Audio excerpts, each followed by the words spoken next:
Stephanie Dan Basa, and with me today I have my husband. Hi, it's Victor Basa, and together we form Happy Plant Co. Today's episode is actually about using pond substrate for your cuttings for propagations. Although we do them mostly in just water, we also have done Lego balls. I would have to say after 2 months of using PONMIX, I think the plants actually have faster growth rate in this type of medium rather than just plain water.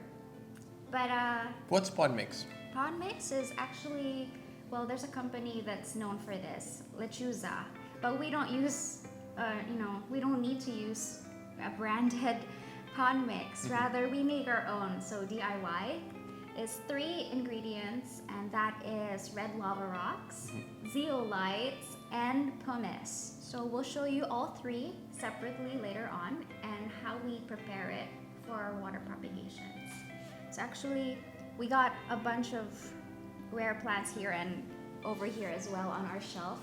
So we used to do just plain water, but we wanted to see how they would do in the pond instead. So we'll show you the root progress as well after 2 months of being in the pond. And yeah, enjoy.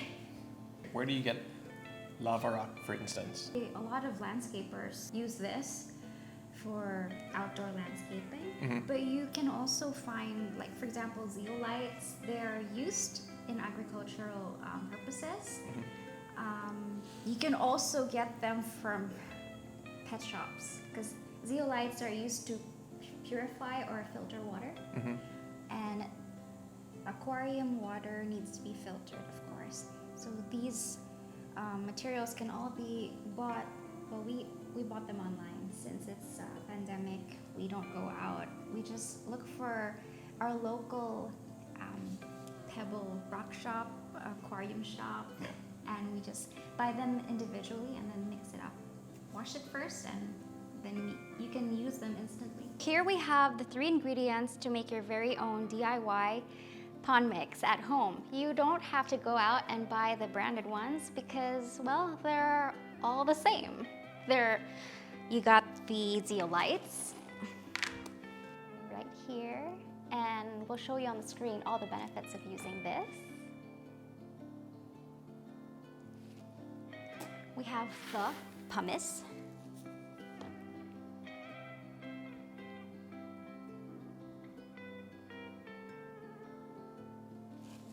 And lastly, the red lava rocks.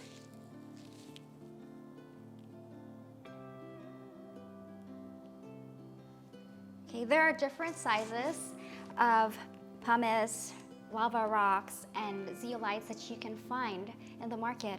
But these are the sizes that we find are really suitable for cuttings, especially if you have delicate roots growing. You don't want big pumice crushing them, especially if you have to change the water every week or every 2 weeks.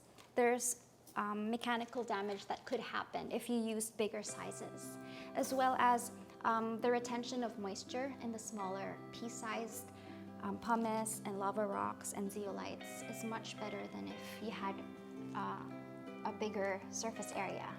More surface area in the smaller ones is better. And now we're going to make our very own PONMIX.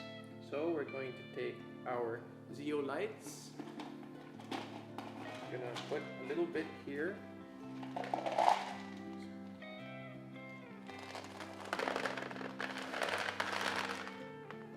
And then our pumice.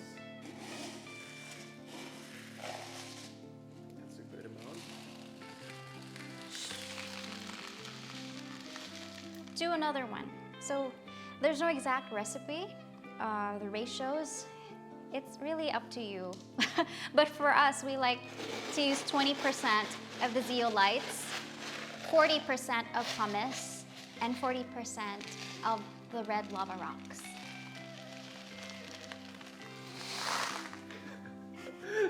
Let's go, come on. I have to make the perfect mix. You have to add more. Okay. This. More lava rock.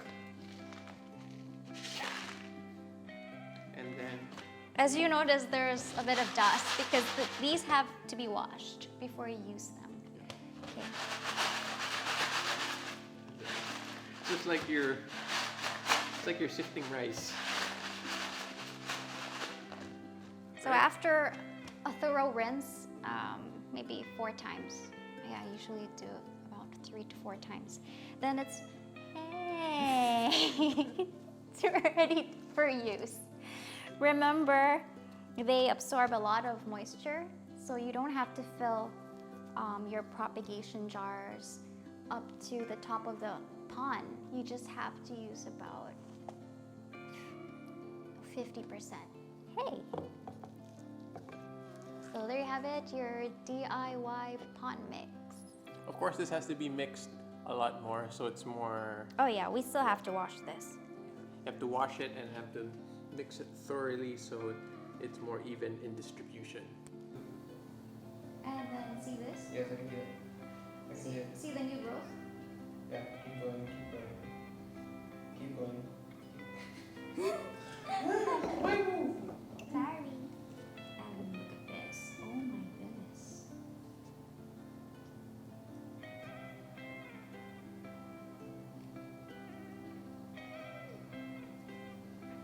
Good, good. Wow, look at those roots. This is our Philodendron Buono, and it's 3 individual cuttings that's been in the pond substrate for over 2 months. Let's see how the roots are doing. Just gingerly shake it off and pull it out. Oh. Wow. It's actually attached itself to the pond. We have one new leaf from this one. Let me show you. Yay! Look at that. It looks really happy. I mean, it's hugging on all of the pond. Look at this. You see all the variegation on this little guy. So cute. This one's got new growth as well. It's shooting out here. All the roots are healthy, definitely. Look at this.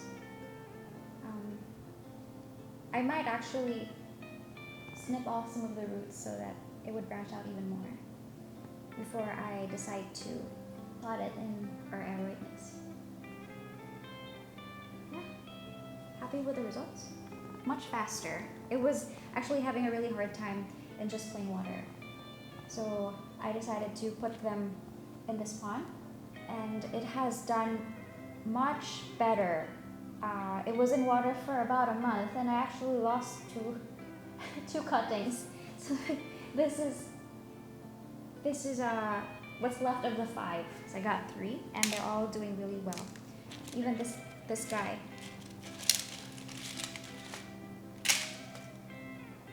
Yeah, lots of new growth. Up next we have a Philodendron golden dragon. So these cuttings have been in the pond substrate for about 2 months. Let me show you the progress.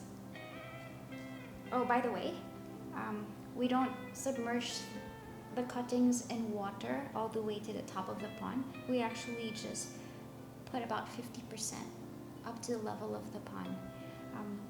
Why is that? Because the PONMIX actually holds a lot of moisture, a lot of the water. So it's moist all the way to the top, even if the water is just up to the 50% level. And another thing, we like to use jars or plastic containers. We like to recycle, so it's a nice way to reuse and recycle.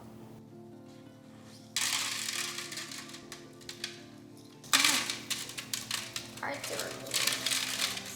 Okay. There we go. So here's the top cut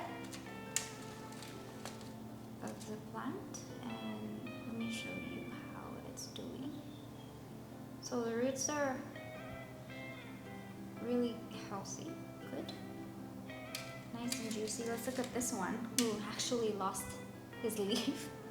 But it's still alive and it shot out a leaf, a baby leaf, see? So just because you dropped a leaf doesn't mean that it's gone, it's a goner, okay? You have to check if the auxiliary bud awakened like this one did. So when you do cut your plants for these propagations, the auxiliary buds on the side of the node should be activated like this one did. Let me show you the other roots. Okay, let me show you this poor guy. Didn't give me any roots yet, but I'm not giving up on this. The leaf is still good, and he's just a little behind compared to these other guys. I got all of these cuttings from one mother plant. See, these two are, oh, this one's also behind, but look at this. You can see the auxiliary bud is activated, okay? Even though there's no roots yet, and it's been 2 months. I'm not giving up on this because you could see that the bump is actually getting bigger. Well, I can tell.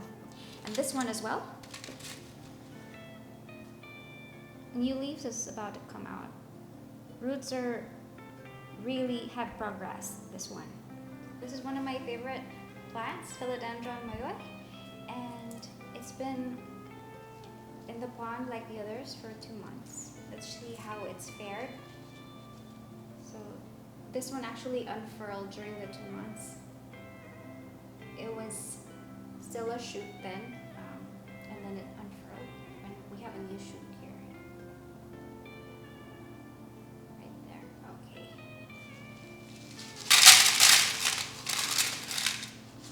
Yay!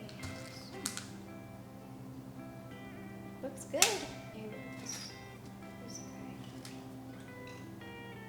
So we got some good roots going on. And the auxiliary bud has activated. See this little one? That white dot right there. So that's gonna become a leaf.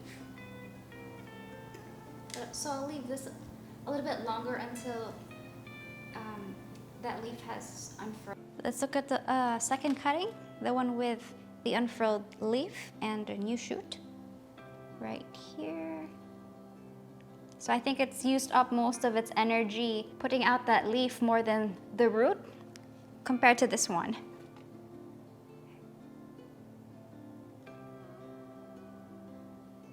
So this is the Raphidophora tetrosperma, and there's a lot of new growth. New leaves here and here and here at the back. This is actually several cuttings in this jar, about I think 6. Let's see how it's done. Actually, when I do water propagations for these guys, just pure water, and it's always been 100% successful. But I wanted to do it in the pond this time to see just how much better it does with the pond or just plain water. So here. Sometimes I do get a yellow leaf here and there with just plain water, but in pond, this is the only leaf with damage that I have experienced right here. So I guess that proves that this is a little bit better than just plain water. It's pretty good. So I'm converted now. For these guys, I would prefer using the pond rather than just plain 100% water. This is the Philodendron atabapoense, and I'm quite proud of this pond propagation because take a look at all that growth.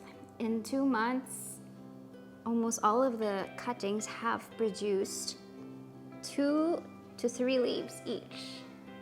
So this guy actually is a really slow grower, and I had it in water, a couple of these cuttings, for about 2 months, and the roots were just not shooting out I was waiting and waiting. I thought it was not alive anymore.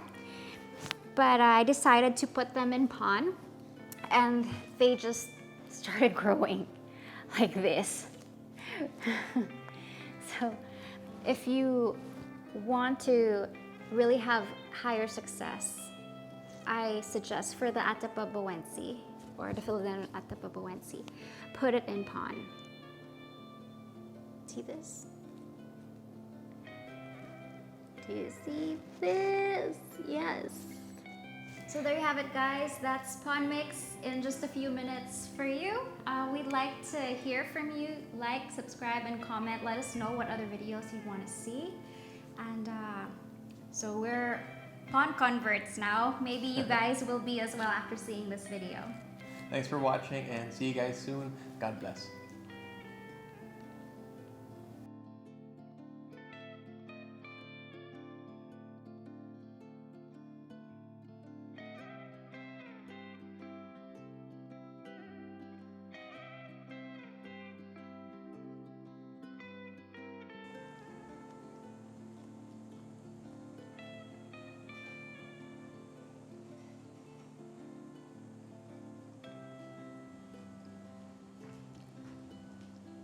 Founder right here.